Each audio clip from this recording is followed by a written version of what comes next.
Hello and welcome to the Growing Green podcast.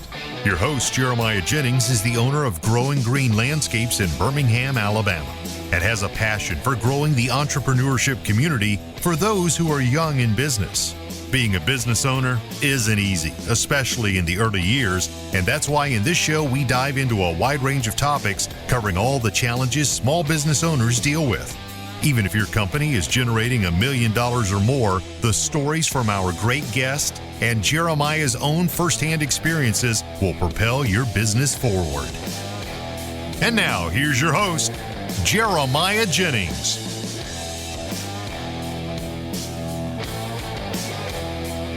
What's going on, everybody? Thank you so much for tuning in to episode today here on the Growing Green podcast. I am super pumped to come to you today with another fresh new guest episode for you. I'm excited, man. We have not had guest interviews on here in a while. Been rocking solo, just in the middle of the spring rush. You know how it goes. Everybody's out there fired up, busy, trying to get crews out the door, get work done. And so our life has been a little crazy, a little chaotic. A few trips planned in there. Jury duty also got thrown into the mix in the middle of it. So gotta love it. But just out here doing my civic duty, folks. Just that's all we're doing. But I'm excited. I don't want to ramble. Today's going to be very pointed. It's going to be a great conversation. But we are going to hit hard on training, how we do that with technology in today's age, how we get employees bought in. And we're going to do it with none other than the best. Matt Crinklaw here with Greenius is the EVP of Greenius. Been with Greenius for a very long time. I don't know the exact years, but I know 20 plus. Close to 20? July will be 18 years. 18. Okay, so Crazy. I knew I was close. But, man, I am excited and pumped to chat with you. I think our audience is going to receive so much value. And, guys, you don't have to be – let me preface this. You don't have to be an Element customer to use Greenius, right? And I think that since the integration, the acquisition, that kind of gets lumped in there. That's not the case. And so we'll dive through some of that today, walk through it. But, Matt, I'm going to turn it over to you, buddy. I want you to run the show. We're going to just chat back and forth and talk about, like I said, how people can get training actually useful and up and running in their company, how to get guys trained safely and efficiently, and move on through that whole conversation. So, Matt, take it away, buddy. Tell us a little bit about yourself, how you got into this, what's your role with Greenius, how you grew into that, and then we'll dive in. Yeah, absolutely. So going back 19 years, one of my good friends owns a large landscape company, and they have probably about 110, 120 employees at the time. And they did a majority of maintenance, HOAs, condos, and they also had a design build division, but huge focus on the maintenance aspect. So we were actually at an engagement party for myself, and he was there and said, "Hey, we're having problems training people. We have this idea. We want to build a training program to help us with this." And I said, "Okay, you need to go do A, B, and C." So he said, "Great." Month passes, he comes back and he goes, "Well, A, B, and C are really hard." So he said, "Why don't you join us and we go do this together?" And I said, "Okay, great." My background is at the time I was working at an ad agency in the web department doing all the coding, developing, designing. So I had a technology background.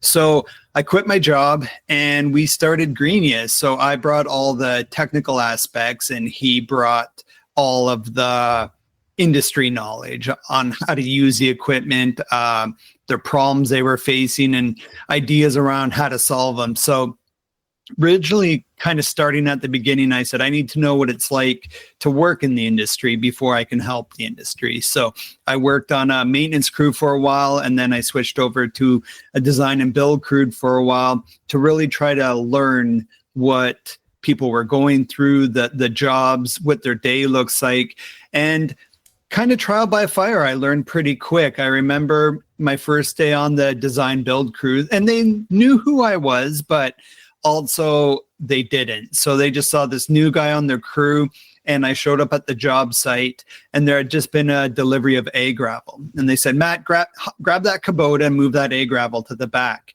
And we were going between two buildings, really nice houses, and we're building this back retaining wall. And I said, "Whoa, I've never driven a Kubota before." And they're like, "Oh, it's easy. Here's the keys, get in." I got 2 minutes of onboarding, and they said, "Hey, this lever does this. This is how you start it. Get in, move the gravel." So I hop in, and I want to do a good job, right? Like every new employee, they want to at least give the illusion like they know what they're doing because they don't want to disappoint anybody. They're trying to make a good impression. So I hop in the Kubota.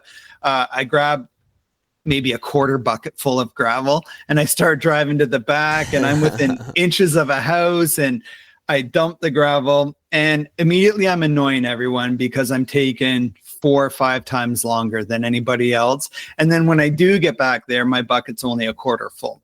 So right away, I'm annoying everybody. I'm slowing down the job. People are frustrated with me. I can see it in their eyes. They're actually annoyed by me being there. And I just thought, like, this happens to a lot of new people on their first day. And then we kind of look back and wonder why our turnover is so high and why people are quitting. It's because of this kind of, the job's hard. And if you're not making this good impression on people, you just feel like you're doing bad. People are annoyed with you. You're like, I don't know if this is a place for me. So you move on in the future. So at that moment, I'm like, hey, I can do something about this. I can help people. I can train people. We can build processes to really help people. So from that moment on, Greenius was born. That's amazing, man. So I did not know that. I did not know you were there in the founding stages.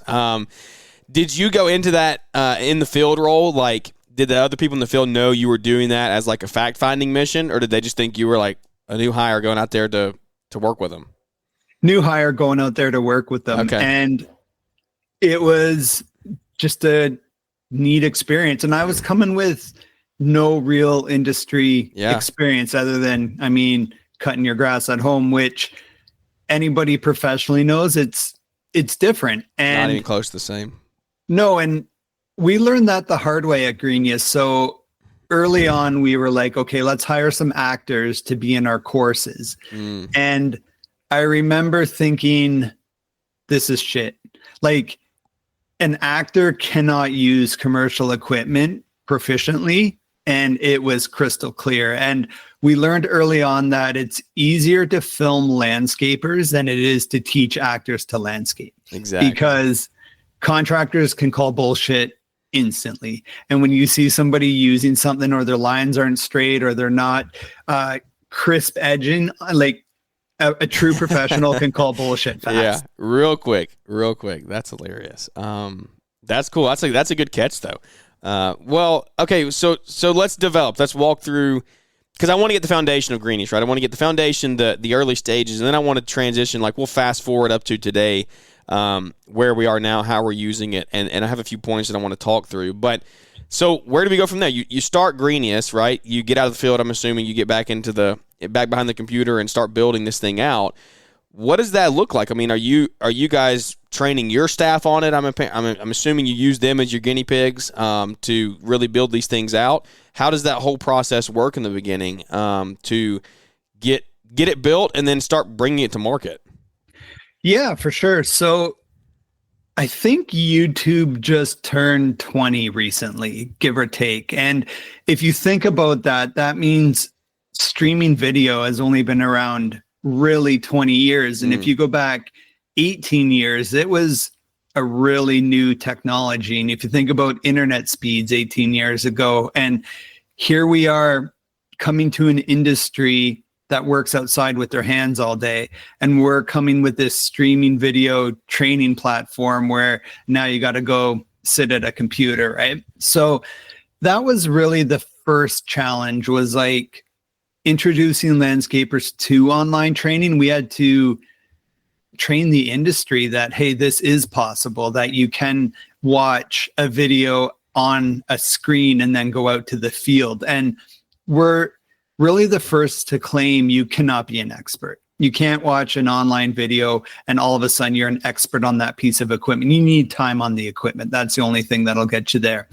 But you can show up understanding the PPE required. So how do I dress? How do I protect myself? And then you can understand how to fuel it correctly. So fueling mishaps is one of the most common thing a new person does. And I remember one contractor was telling me, and anyone that's heard me speak before has probably heard this story, but I love it because it's very relatable. And this crew leader had this new hire join his crew, and he said, hey, go in the shop, grab the blue fuel and fuel up all the small equipment. So the blowers, the trimmers, the edgers, and that's that mixed gas. It gets that bluish tinge depending on the oil you use.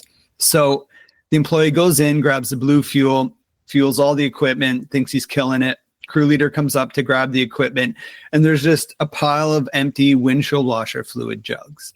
So the employee had gone in, grabbing blue windshield washer fluid, thinking it was fuel, and filled all their equipment with windshield washer fluid. So right away, it was clear that we can have an impact with some online training. So we rolled it out at our landscape company first. They were for sure the guinea pigs throughout this whole process almost for 15 years. So we rolled it out. We got crews doing the online training.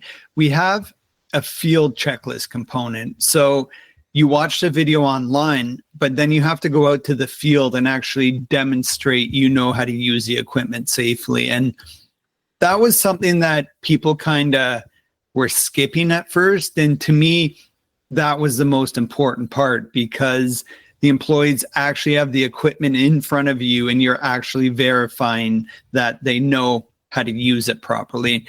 And at that checklist, there's show me how to fuel the equipment, show me the PPE required, show me some basic operation. Let's talk about hazards. And then at the bottom, the crew leader would sign, and then the employee would sign. And there's a little declaration saying, hey, I've gotten my training, I understand, and I'm taking some responsibility here. And then that became that documentation. So if there's ever an accident or an injury, you now had proof of training. You can now say, hey, OSHA, we've done this training. We went through all of this. A person signed off. We did our best to make sure that this employee was well trained. And I'll get into this a little later, but we have had court cases where we've been a part of because of our training record. So I'll get into the importance of that later. But so we started rolling it out with the crews, and then we just started seeing better proficiency. Guys were getting better faster. So they were, instead of taking 6 months to become that proficient, they were getting there in 3 months, 4 months. And we were seeing drops in equipment damage and injuries. And we just started seeing a lot of change. And then the owner in our city, the owner knows a lot of the landscape businesses, and they were like, what are you doing for training? And he was telling them, and they were like, can we sign up for that? So then our first few customers were other local landscape companies that were really interested in what we were doing. And then we just kind of thought, hey, we have something here. And it just started growing from there. Yeah, that's amazing, man. Well, let's get into it. Unless you have another where that you want to go before we get there. You took one of my points from me. You mentioned OSHA. You brought it up. Let's kind of dive into that. So I actually have done we've implemented a little bit. I've done some training with a few of the Greenius reps, and that was one of our main conversations was like, look, and this is something that, look, I'm 25. I'm a young guy, young bucks coming into this, 18, 19 years old. They're not even thinking about OSHA, right? They're not thinking about that stuff. Transparently, I wasn't thinking about that stuff. I was like, sure, I know OSHA's a thing. I'm out on a tree, fell on a tree, I need a hard hat, like I'm out near power lines, just to have the right equipment on, right? Like that's what OSHA's going after. But you don't think about it. You're running skid steers, you're running these equipment, people get hurt, lawsuits happen, OSHA becomes present. And so talk to me a little bit about OSHA, right? And this is as much or as little as you can or want to, some education on how this whole process works with OSHA in the green industry. I'm sure you're somewhat versed in it, dealing with the training platforms that you've had. You've been in court cases. So, like, talk to me and educate our audience a little bit about that on what the OSHA presence looks like, how this training helps them when accidents do happen, how it takes some liability off of the company, and what are some of the consequences of you not having training in place. Yeah, for sure. So there's this general due diligence where you got to make employees aware of all known hazards. So you got to be showing them how can they hurt themselves, how can they hurt their coworkers, and how can they hurt the customers, the people, the properties you're on, and damage the property. And that's one thing you really have to prove. Definitely, if there's an accident, is did you show the employee and did you make them aware of all those known hazards? And we ask our customers, and we're so much more than the safety aspect, but it's very important that we talk about that. It's what don't you want to read about your company in the newspaper? And unfortunately, there's so many accidents involving landscape contractors that do make the newspaper. And then one of the highlights of the article is that they were never trained, or they were never shown how to use that equipment properly. And unfortunately, it can happen to very serious injuries, like worst case, right? I know of multiple contractors that have had worst case injuries. And we had one locally like a month ago. Guy was commercial interstate mowing and rolled a zero turn on himself, and it did not make it out. And actually, it's ironically that you say that. It's all the accidents I'm thinking of do involve zero turns. Mm-hmm. So instances where, like, you don't always have your seatbelt on in certain situations, right? Like if you're cutting on a slope near water, there's certain precautions you got to take, and ROPS, right? Sometimes they're up, sometimes you have to have them down, and knowing how to do that and training people on when to do that. I know this employee survived this one, but they were cutting near a tree and they went under the branch with the ROPS up, and they got their neck pinned between a branch and the ROPS, right?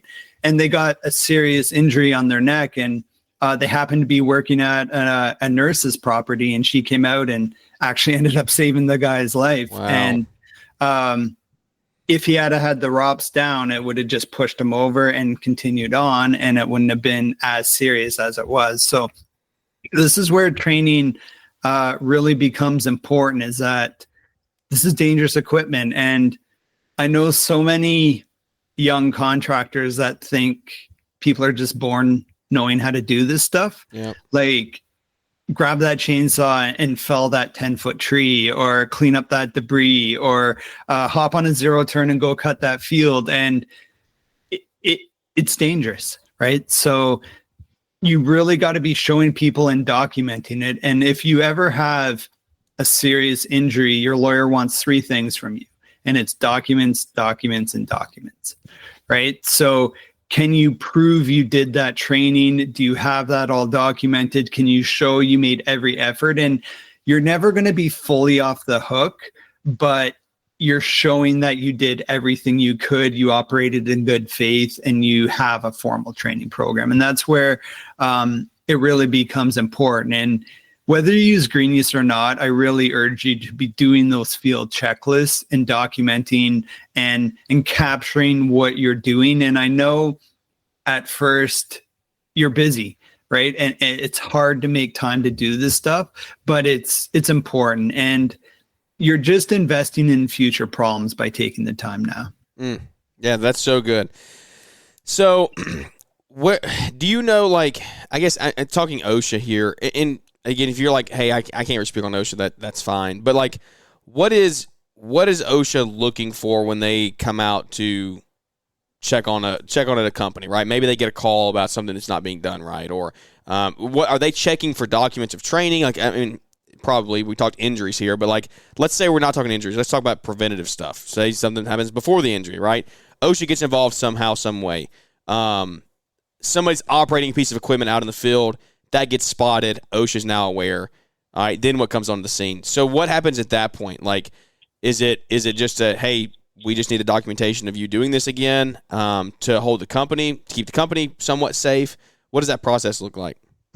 In my experience, it's really been proof of a training program. So I know of contractors that they have binders and standard operating procedures, and they train on that. And I've had a contractor where OSHA came out and did an audit of their whole training program after an injury, and they just showed them Greenius. So the OSHA inspector was like, well, what's this? And they showed him all the videos. They showed him the checklist, and they took him through their whole process. And he was like, great, you're done. You're meeting that training requirement. So wow, that like tells all that needs to tell right there. Exactly. And OSHA won't endorse us. We've tried, but because we're a third-party program, they can't give us that official endorsement, right? But we do help meet those requirements, and we have shown that we are a reputable training program. So when it really comes down to court cases, we've been a part of where we had to provide our videos, our scripts, our training records, like a lot of the content as part of that landscaper's defense. So yeah, that's where, I mean, that's the biggest test, right? 100%. That's amazing. Let's move on here. I want to be respectful of your time. We got about 20, 25 more minutes here. Talk to me about cost first. Let's talk about cost, because let's talk about getting people in here, what that looks like. And then I want to transition over into implementation, what that actually looks like. How do we implement this? How do we continue to grow our people? Yeah, for sure. So the cost is, I'll just say a 10 employee company, because based on we were chatting before, so your listeners probably range from that 5 employee to 20 employee range. So yep. I'll just start with kind of 10 employees. So just simple $10 a month per employee. So you'll be $100 a month plus a $97 access fee. So for your 10 employees, you're looking about $200 a month, $2,400 for the year. So it's reasonable in the sense that you're investing just $120 in a new hire to get them trained for the year. Yeah. And if you had a full-time in-house trainer versus that, what would that cost you, right? It's not even in comparison. It's crazy. And I know I'm trying to sound like a salesperson, but no, I'm actually... Yeah, go ahead. No, this is just the stuff that you got to know, right? People want to know, what's it going to cost me, right? I mean, that's just it is real world. It's a real question people ask. I mean, I want to do this, but what's it going to cost? I'm growing, tight on cash. What does that look like? And I knew going into this, $120 a year, like, it's a good deal. And you compare it to your payroll, right? Like if you have 10 employees, you're probably $37,000 to $40,000 a month in payroll, right? And this is going to be for your 10 guys, like $100 versus the 40,000 you're already paying in payroll. So really it's just an investment, and labor is your number one expense. It's probably 50% of your budget goes to payroll. So you're investing in that. So I had one contractor, their Greenius bill was going to be $10,000 a year. They're a larger company. And he goes, Matt, honestly, like I can find a lot of ways to spend $10,000. And I said, what was your damage equipment budget last year? And he rolled his eyes and he goes, yeah, we spent $15,000 on damage equipment alone last year. So I'm like, you don't have to find the money. You just move it from the damage to the training column, and then you're going to be plus $5,000 because our customers have less damage equipment. I remember one of our contractors, in 1 year, they wrote off 6 small walks through just employee error, not looking for debris in the grass, running up and down curbs incorrectly. Just they ended up going through 6, and the following year they went through none. And all they changed was rolling out a training program. And so they ended up with money in their pockets on the damage equipment aspect of things. So I challenge people to think about the expense, and is it truly an expense, right? And it's an investment. It's an investment, and that's a mindset that I try to challenge people. I try to talk about. It's like you're already paying that money just in other ways, and if you can get your guys more productive, we have leaner crews right now, right? We got people problems. Sometimes it's hard to find people, so you're running on shorter crews. So the people you do have, you need as efficient as possible. And if you can pay $120 a year and get a bit more efficiency out of them and less equipment damage and a safer and this better culture, it's like, to me, it's a no-brainer. And that's just what I'm trying to help other people see. Yeah, 1,000,000%, man. I love that. So, all right, so we get signed up. We talk about costs there. It's pennies on the dollar, right, compared to what you're going to be truly spending, and repairs. That's a great point. Like, guys, what you spend in repairs, on broken windows in a year, broken equipment, just like one mishap. You put diesel fuel in a gasoline engine, right? Boom, done. There's your subscription for years, right? Oh, You do that in some 4,500 truck, there's your Greenius subscription for 10 years, right? In one engine. Yeah. And so it's like that stuff right there is the way, and that is looking at it from a different point of view, not a point of view of like, what is this costing me, but like, what is it actually going to save me? And it's a beautiful thing. So we get people in here, we sign up, right? I sign up, somebody else signs up. Let's talk about implementing this, because I feel like this is where like we could hammer on this for probably 2 hours. Like implementation is the real issue. That's what people actually have to do. And I'm preaching to the choir here, because it's the age-old thing. Like, you can say you need to do things and you figure out the problems you need to fix, but you don't take action on them. That doesn't – you get the dopamine hit because you figured out what the problem was, right? Like, oh, I know what it is, but then you don't actually take the action, right? And so, oh, Greenius sounds great. This is awesome. Let's sign up. Well, you don't do anything with it, then you're not making any progress. And so talk to me about implementation. What does that look like? Sure. How do people get implemented? Because the truth is the truth, right? And maybe we'll say guys under 30, right? Guys under 30, sure, they're coming in with a little more tech knowledge. They're coming in with a little more like phone savvy, things like that. But we're changing industry-wide, not just young bucks coming up, right? We're changing the whole industry as it sits now. So how are we also getting our current staff that have never done this before on board through this implementation process? You nailed it. And buying any software and just paying that bill won't solve a problem, right? I know I really enjoy health and fitness, and just buying a fitness app on my phone isn't going to get me fit. That Peloton behind you right there isn't going to get you fit if you don't get on it. No, it's not going to spin itself, right? And right. So what I'm trying to change is like, you got to commit to a program, and it's a culture shift, and you got to commit to building a culture of training. And then you go on a training program, a training process, but then you just happen to use Greenius to execute it. Right. Yeah. And that's the mindset I'm really trying to help with now. So how do you roll this out? Right. So first I say, okay, who's going to own this process? Who at your company is going to take the employee's name, put it into Greenius, and make sure that that gets done? So who's going to own that process, right? It doesn't have to be the company owner. It could be an ops manager, a crew leader. It could be an HR person, an admin person, but who's going to own that process, right?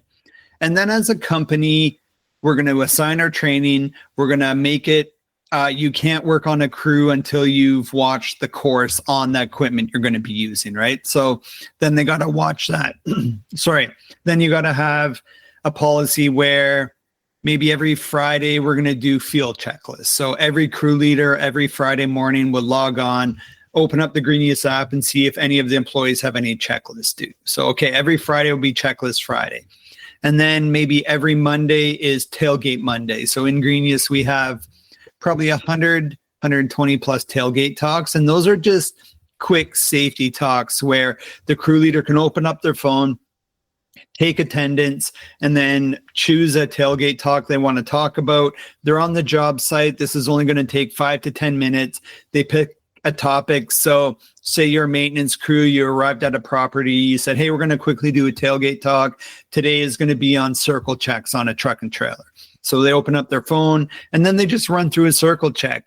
And what's great about using a system like Greenius is you get consistent messaging. So if you have 2 or 3 crew leaders and they're all doing tailgate talk at a different site that morning, you know as the owner that all 3 of them are going to be saying the same thing and training on the same thing. So you get this consistent message, you get this consistent program, and then all the crews, are being trained to the same level. So if a crew member has to hop around from crew to crew, you kind of got that consistency. And I really use the analogy of McDonald's. You go to any McDonald's and the food tastes the same because they're all following the same process. And really, landscapers are the original remote workers, right? You're trying to manage crews all over your city, and you're trying to add some consistency and some systems to that. And that's really what I tell people you have to do. And I've seen it happen where you just buy Greenius, you add your employees, and you don't get the adoption and it drops off, so you cancel the program. And it's because you didn't build a training program. And it's not as hard as it sounds. And I challenge people to just start small and continue to build on it versus go all or nothing. It's not all or nothing. It's like, okay, let's start with some role-based training. Let's start with just our maintenance workers. Let's start with 5 to 7 courses on a maintenance crew. Maybe we start with small walk, blower, trimmer, edger. We get into some garden bed works, and we'll do truck and trailer, engine and fuel basics. Yeah. Let's start with those 7 courses and get all our maintenance crews trained on those. And then after that, on the larger equipment, you might only have certain operators, right? So on your year 2 or year 3, you might get into 0 turns, walkers, the larger equipment. Maybe you only have a crew leader and a crew second that actually drive the trucks. So let's only put them through the defensive driving. So you can start smaller and then continue to build on it. And that's where I'm really trying to help people, is that don't get overwhelmed by being perfect. Just get started.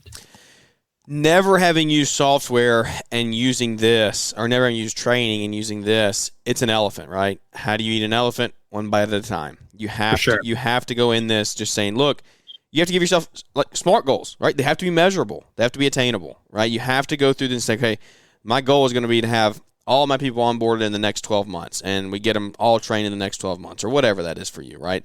But put them through these courses and so on and so forth. So do it in a way that you can actually attain it. You set a goal that you're not able to attain, you're just going to sit there and pay the subscription every month. Matt probably doesn't mind. He's getting paid, but at the end of the day, he wants you to be growing your business, right? And so that's the heart behind the company. Yeah, go ahead. You hit on something.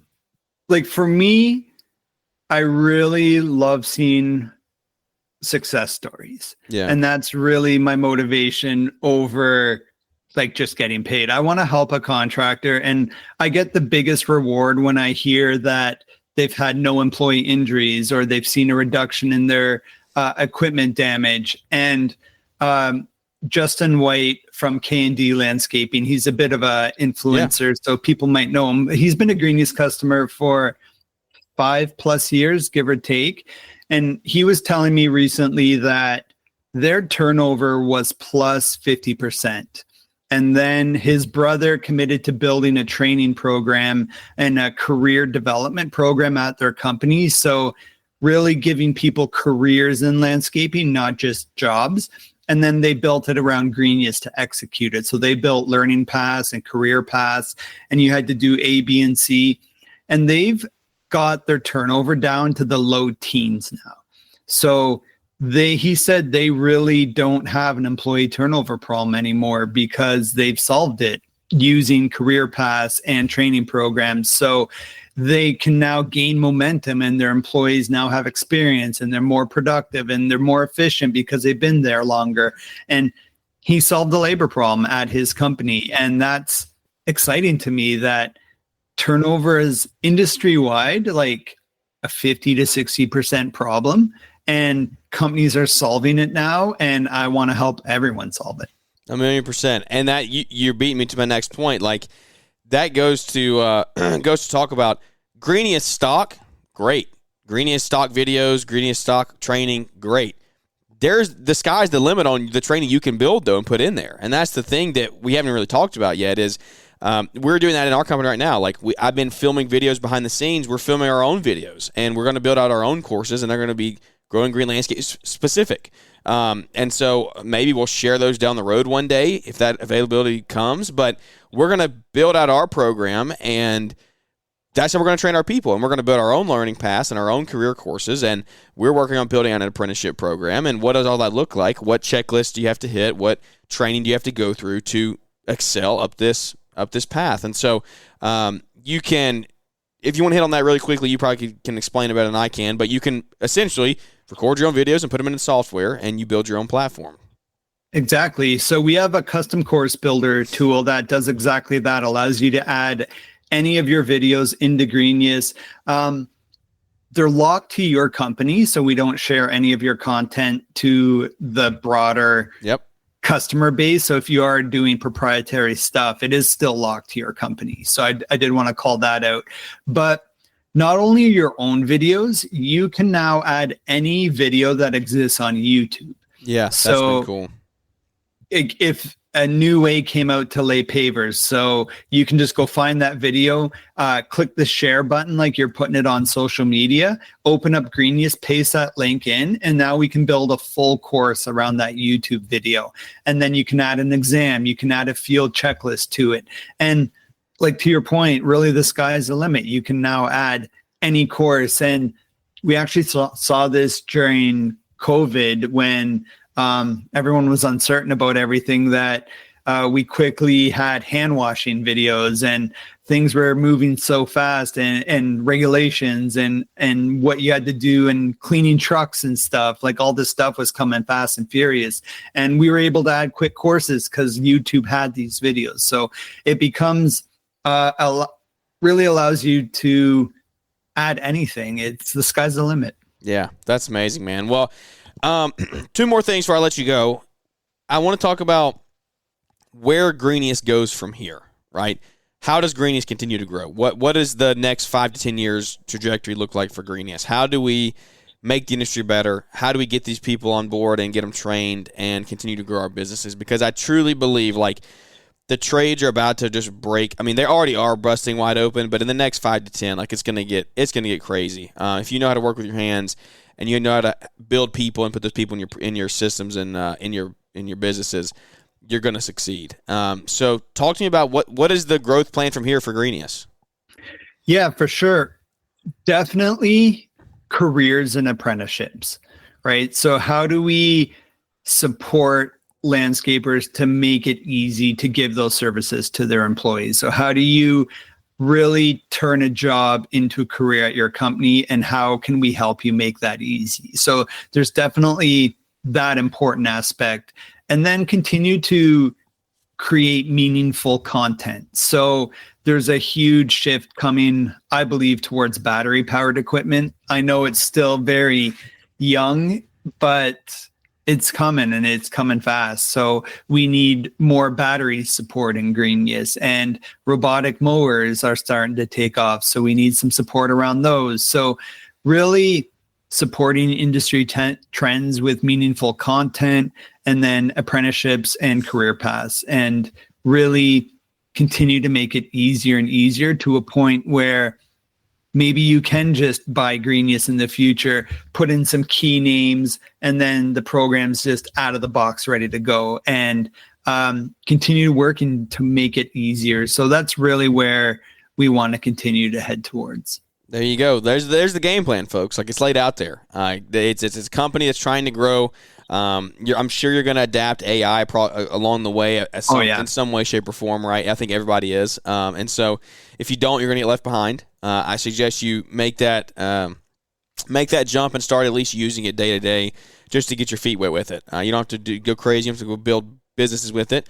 A lot of money to be made if you can build a business with it. But I would still say definitely get into it and get your feet wet with it. So last thing, we kind of led with this. Well, before I wrap up, is there anything that you wanted to hit on that we left out? Is there anything that we did not cover that you were like, I want to definitely talk about this? No, I think this has been really great. And my one takeaway for everyone is, like, my wish would be, think of us more than just training. Think of us as employee development.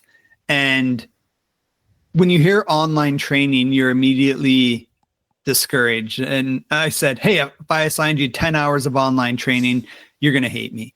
But if I said, hey, I enrolled you in a program where you're going to learn some new skills over the next 6 to 8 months, and you're going to learn A, B, and C, and at the end of it, you're going to be called a maintenance level 2 technician, and it also comes with a pay raise. It's like, hey, you know what? I'll do that. I sign up for that, versus just telling somebody they got some online training to do. It is immediately off-putting. So really think of us as an employee development and career development tool versus just online training. That would be my one ask of everyone. Yeah, I think that's definitely doable. I think the way that it's been laid out here today, it's an easy takeaway. So started with it. I want to wrap up with it. Element acquired Greenius, right? I'm not wrong in that. A year or two ago, a couple years ago. Almost 4 years now. 4 years. 3 okay. years. So it's been a while. So now Element and Greenius get lumped together, right? I'm an Element user. We love Element. If you listen to the show, you know I use Element. Like we talk about it all the time, right? We use Greenius. We're working on implementing it better. But this is for the guys that you may be using Yardbook. You may be using Synced Up. You may be using Jobber. You may be using any other software out there. Guess what? Greenius is still available to you, right? And you need to be implementing this training in your business, just whether you like it or not, right? It doesn't matter what software you're running. I know lots of guys who build large companies off other softwares, and I guarantee you they're not using this because now it's so affiliated, right? And so now I will say there are benefits, right? Talk to me really quickly about the benefits of how Element and Greenius are now like integrated, because it's very seamless. Yeah, and you hit on 2 points. One, we are very much standalone, and we do have lots of Aspire customers on the platform.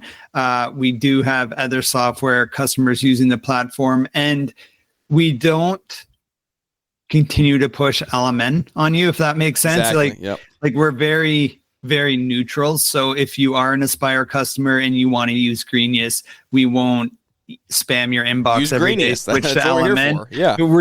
We sell them what they came for, right? Yeah. And if they just want Greenius, have Greenius. But we do integrate with Element, and we have the same integration with Aspire actually at the same awesome. time. Okay. And when you add an employee in those systems, they sync over to Greenius, so you don't have to do double data entry. You can quickly assign their learning paths and then set them on their crews really quickly. So it really helps the two systems talk, and we're only trying to make that better. So my end goal would be dashboards and analytics inside of Element on your training. So then you can quickly glance at your training history of your company. Maybe inside of Element, you can set the training and set the learning path, and then it just goes out to the employees. So you don't have to do it in two softwares. So our goal, and we have a team working on this, is just make it, I keep using the analogy, buttery smooth, keep making it better and better. I love it, man. I love it. That's amazing. Well, where can everybody kind of connect with you, reach out if they want to follow you and what you're doing with Greenius, and where's the best place to actually like potentially sign up for Greenius? Yeah, the best place is our website, gogreenius.com. And then connecting with me, if you want to go to LinkedIn and just search me up, Matt Crinklaw, Crinklaw, and shoot me any questions. I'm very engaged. I get lots of chats every day. So if you just want to ask me something or have curious about a success story, just hit me up on LinkedIn. Yeah. Or I'll even throw my email out there. It's mcrinklaw@golmn.com. Amazing. So feel free to send me an email too. That's so cool. Yeah. I reached out to Matt on LinkedIn, got back with me really quick, and got this thing lined up, which I'm super thankful for. So, Matt, I truly am thankful for your time. Folks, if you want to sign up for Greenius, right, you want to sign up for Element, you know you can use our code Jeremiah. It works both ways there. It's going to save you 10% on the softwares. I hope that today's not a sales pitch, right? There's no affiliation with it. Matt did not come into this like, hey, let's sell Greenius, right? I didn't even tell Matt that I was even affiliated with that. I was like, look, Matt, let's just talk Greenius. I want to talk about training. I want to talk about how we can actually help people grow. And so if you're interested in this stuff, reach out and let me know. If you have any questions, I answer them the best I can. If not, I can connect you with someone who can, because I know that if I'm going to continue to build my company, this has to be implemented. And I know that it's the same for you if you want to actually grow to scale and then sustain it, right? That's the thing. Is you don't want to go belly up when you have 15, 20, 30 employees. You better have something like this in place. So you can go to gogreenius.com. You can go to Element, and you guys, the software's there to help you. It's there to help you grow, but you got to use it. You got to implement it. And so I hope that after today's conversation, you feel good going into it saying, hey, I can actually make decisions on this. I feel informed, and this is a good move for us. So, Matt, is there anything that we left out, man? What do we got? No, I think we covered a lot. And just a reminder, you don't have to be perfect. Just get started and continue to build off that. That's amazing, man. Well, guys, thank you so much for tuning in. I hope you enjoyed the show. It's an honor to come to you. It's amazing to have great guests like this on. It makes conversation so fun, so enlightening, and it's just like, I enjoy what we do. Like, this gives me passion to continue doing what we do. And so we appreciate your support of the show. We couldn't do it without you. If you don't mind, if you like the show, give us a big 5-star rating and review. Let those come in. That's how the podcast grows, is literally just word of mouth. So share it with your friends, share it with your peers out there on your social media accounts, and we look forward to growing with you. So, Matt, thank you for your time. Guys, thank you for tuning in. We could not do it without you, but without any further ado, that's going to wrap this one up, and we look forward to catching up with everybody here on the next one. Thanks for tuning in to the Growing Green podcast. It is an honor to have you listening, and we hope you receive valuable advice to help take your business to the next level. Don't forget to follow the podcast so you'll be notified when our next episode drops.